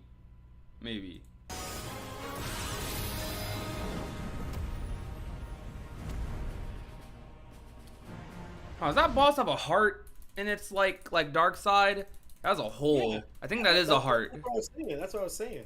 Yeah. だが Yeah, it does. 一度退場すれば You think this is a mark of mastery? Nah. If you do leave this world behind, don't expect to return to the one from which you came. Now, this cutscene here, I could already tell when I watched it. Like this is obviously taken from some other scene in the game, and they just layered it over here. 世界に戻れると思うな I don't think these are either of these characters' voices in VP. Well, now we're gonna have to compare all the different Kingdom Hearts characters' Japanese voices and figure out whose matches. And for Donald, what is this ground though? Like, are they? This looks weird. I think this is Olympus though, just because like you see Hades, but like, They're definitely in the underworld. where exactly are they? I was questioning why they had to light up the place because Yeah. at first I thought it was a realm of darkness, but I'm like, even in the realm of darkness, they don't have to light up that many areas. Like to me, that looks like Hades. Nomura also said he really likes Hades and wants to see that character return. So I think No wonder Hades Olympus is has returned so many times. Yeah, Nomura just really likes Hades. He likes seeing that character move about. どこへ行く And Hades' Japanese voice is extremely recognizable too. Like extremely recognizable. Also, I gotta wonder, what the heck are these two doing here? Because their orders were to just tell everyone that they found out where Sora was. I think they're in the underworld. I think the game is about to have just a lot of like death themes because Sora's quote dead, and they're going to be going to a lot of like worlds or areas to try to search for ways to get there. Which I don't know about that either. I'm not confident in that because Melody and Memory made it seem like they're just waiting on Riku, but they can't wait on Riku forever, of course. So like, they're probably just trying to find other ways, and this is gonna be their excuse to. This is gonna be the excuse to go to Disney World in this game. All right, dude, do you have something to do with death? Okay. You can't find Sora. Bye. That's gonna be this. Every game has an excuse. Every game. Probably gonna also be a lot of like lore and like little in between stuff, but that's probably gonna be the baseline reason. So people are theorizing we might get a Coco world. I think Moana might fit this game a lot. Yeah, the bomb command says it's build. 自分が望む結末ではなかったと絶望するのなら Look, as long as I can see the other characters, like we can see the Sea Salt Gang, the BBS trio, I'm good. Yeah.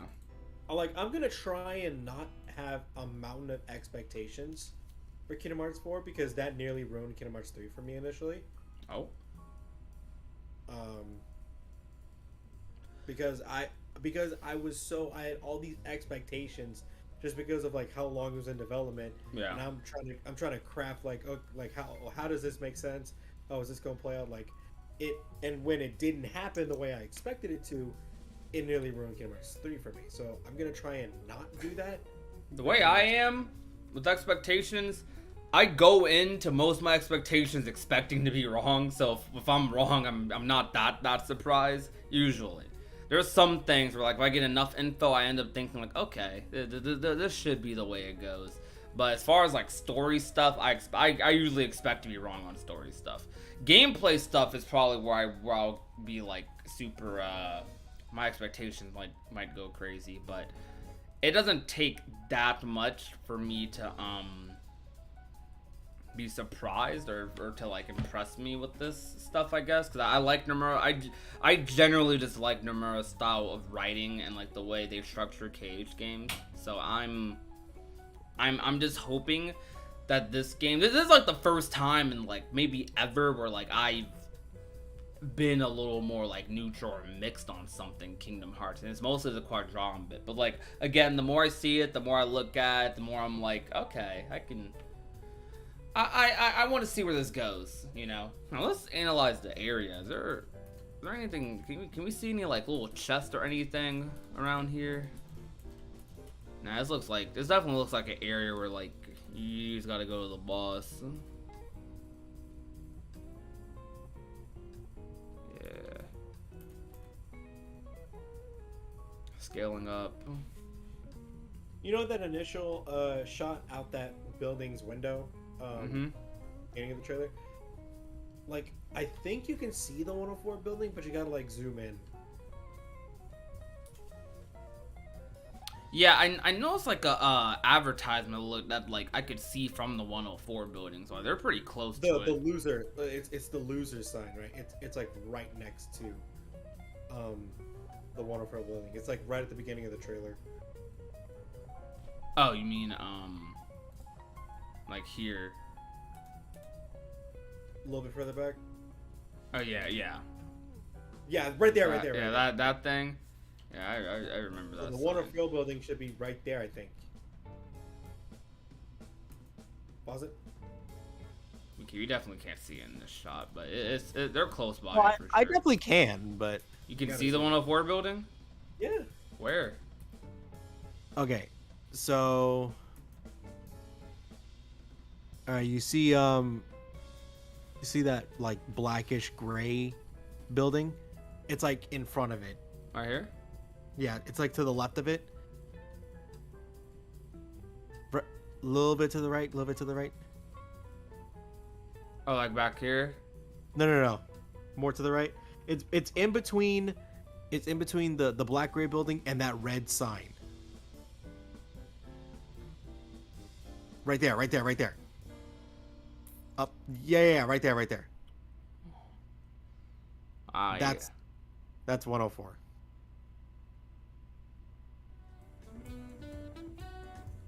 Okay. Yes. This is better than the mod Quadron. Oh yeah, it's the real game. Are you talking about the thing Somnus was making? No, there's like a lot of those. There's like 3. 3. I only know of 2. The one 13 Vessel did and Somnus. Hope this game will be available on PC or Xbox One because you do not own any modern consoles.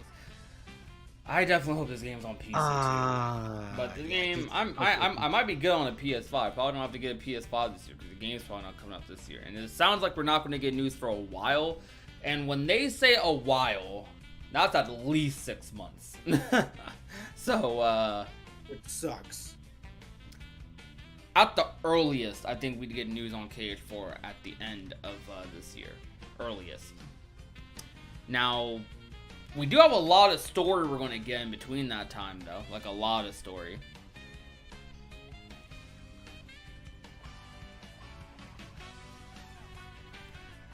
Okay. Anyways, it is getting late for me, so I'm going to be heading out now. Yeah, all good. I was about to end up the stream anyhow. Thank you guys a lot for coming out to today's live stream. I really appreciate everyone for coming out and showing your support. Thank you guys for just everything over the past couple of days. Thank you guys for supporting the videos. Thank you guys for coming out to the streams and having fun, you know, chillaxing with me. Thank you for over 100 likes on the live stream. You guys are insane. If you guys want to subscribe to my friends here, my friend Noir and my friend Cavern, please go ahead and check them out. Type !Noir or !Frozen in the chat, and you'll get direct links to both of their channels, like Nightbot just posted. There will be a lot more live streams and a lot more videos as well. There will be a new video tomorrow, likely followed by another live stream. Also, we're gonna be talking about this for a minute. We're gonna be doing a lot of these little live streams and discussions and stuff. I don't know how much we can fully get out of a trailer that I don't think showed that much, but there's going to be a lot of different things we're going to talk about. We are going to go back and talk about Dark Road a bit, because a lot of people are kind of glancing over Dark Road, so I want to talk about that a little. But that will be all for today. Thank you for coming out. My name is Prodigy, and I will talk to you guys soon. Peace out, you guys. Bye.